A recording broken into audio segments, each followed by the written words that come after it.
My client today is a 22-year-old male who's an immigrant from Ethiopia, and he came to the United States when he was 2 years old, and now that he's graduating from college, he's going back to his country of origin, and he's come to talk to me, and I will have him come into. Hello, Hello. how's it going? Good. How have you been since our last session? Just trying to get through. Just Okay. trying to understand how I can be less dependent on those things I was on and more dependent on the happiness of life and enjoying things that I do. So, Okay, yeah. so what's going on now? Just going home soon, and it's kind of really scary to go back. And When you say home, where is home? home is in Ethiopia, and it's scary because I don't know how to cook, and it's very important to know how to cook as a person there, and also very important to know how to understand, culture and the people around you. It's also very important to know the language. Don't know the language. That's a barrier that's, making me scared and afraid to step out of the comfort zone I'm used to, so, because, people are usually, they like being comfortable.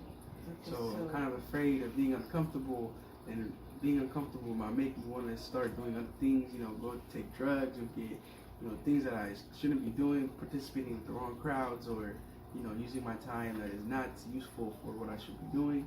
And also the fact that I don't know how to navigate myself within the system and the culture I'll be in, so it'll be very difficult for me to kind of adjust and assimilate, accumulate.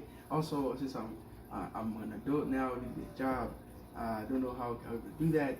So in terms of that, it's kind of scary, but at the same time, it's very, just want to understand myself how I can, just be prepared for that, but also not let the difficulties that I face there, push me back or make me want to go back to where I was. My goal is to go back home and, feel like I can be there and I'm accepted there, even though I've been there a long time. So it's just a matter of being, stepping out the comfort zone, and, Okay. instead of being uncomfortable, I can be comfortable without the un. Okay, so basically, what makes you go back home? I believe you have a family back there, Yes. and it's okay to feel nervous because you've been here like most of your life. Yes. So, which family members are you going to be with when you go back home? That I do not know yet. I will try to figure out who I will be with. What about your parents? I haven't been able to contact them because, I've been over here stressing a lot about, I guess, life here. And so I'm kind of trying to figure out how I can maneuver myself through that mental challenge over here. And maybe when I go there, I can find a way to find them. But in terms of any family member, that's also what is scaring me, is that I don't know what to do when I get there. I wouldn't know who to contact. I don't know what to do. So it would just be like a person getting dropped in the savannah and, figure it out. And So, do you have the option to stay in the United States? yes, but the option is going to derail me to more negativity in my life. So it wouldn't be beneficial to me in terms When of. you say negativity, what? I would get depressed, and when I probably get depressed, I'll probably want to start doing drugs. And you start doing drugs, you start associating with the wrong people, and it starts hurting my health. It might increase my health bills if, and then I don't want to get in trouble with people. So I just want to, I don't know, I'm kind of conflicted on what to do. Should I stay and, stay here, go home and start a new thing, or should I continue here and dig myself out of a hole that I've, been dug in? So, Maybe yeah. we should look at the advantages and the disadvantages that you will have if you go back home. Maybe that's something we need to look into, see the advantages of you going back home and you staying here, and we see which one outweighs the other. But as I understand, it sounds like it's very stressful for you, knowing that you're going back to a country where you don't know the language and you don't know people, and you're going to look for your parents. And this is I want to acknowledge this is a very big decision that you have taken.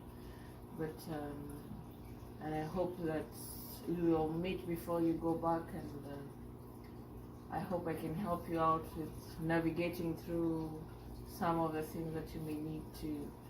Yeah, the only difficulty is just keeping my mental state stable and trying to, keep myself healthy, because that's the most important thing.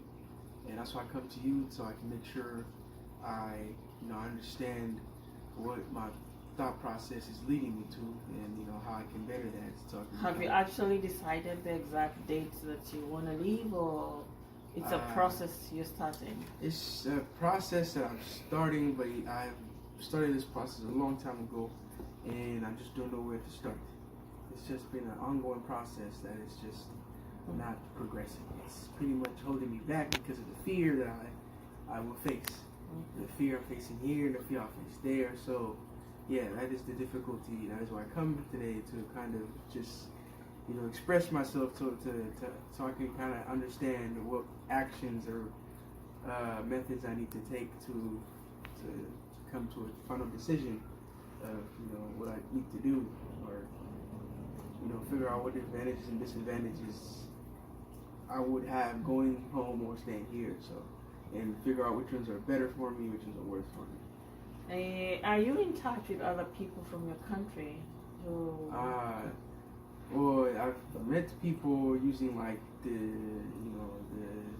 there's these things called social media, but I'm not really major on those things.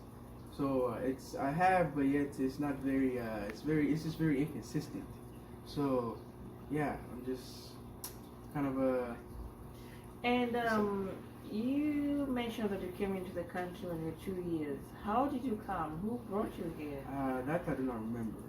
I just remember. And who have you been living with when? I've had to go through different systems within this place that I live in, foster care system. I had to, some people. One time I was taken to juvenile. It's also kind of hurting me as a mental state of being. So just trying to navigate myself through the system and understand how I can better myself out of it. Okay. So yeah, I've pretty much just been alone. So, and now I'm going back home, hoping that I won't be alone because it's home. But yeah. But I'm proud of you because you've graduated college and you're going back to figure out where you came from. And you mentioned something that you are a Rastafarian. Yes. Is that something you've been practicing, or? Well, Rastafarian is just it's a spiritual thing that is people around me have done, and I've come up to uprise myself to follow that pathway. So, in terms of I don't have a religious belief, as I said, but it provides me a gateway to my spiritual belief, to understand what I can give myself a moral compass. So, okay, pretty good. And I'm proud of you, and definitely we will sit down and see the pros and cons that you looking at as you decide to go back home now as an adult, and maybe we can navigate together and see anything that can be of help to you as you take this step. So I'll be seeing you in 2 weeks. Yeah, hopefully yes. If So, I'm still mentally. And then we can go over this plan that you're undertaking. Yes. And we can go this journey together, and I can help you navigate, because I want to acknowledge this is a very tough thing that you have decided to Yeah, take. it's very big for me because I have yet to tell anybody. So Okay. one of the first people I've told. Okay. I So- appreciate you making me the first person to Yeah. know, and I hope I'll help you as you go through this and as you decide, and as that time comes and you board that plane for you Or maybe to, take a ship, or maybe take a ship. depending on the financial circumstances. I mean, so So, okay, all right, then I'll see you in 2 weeks. thank you. Appreciate it. Okay. Thank you.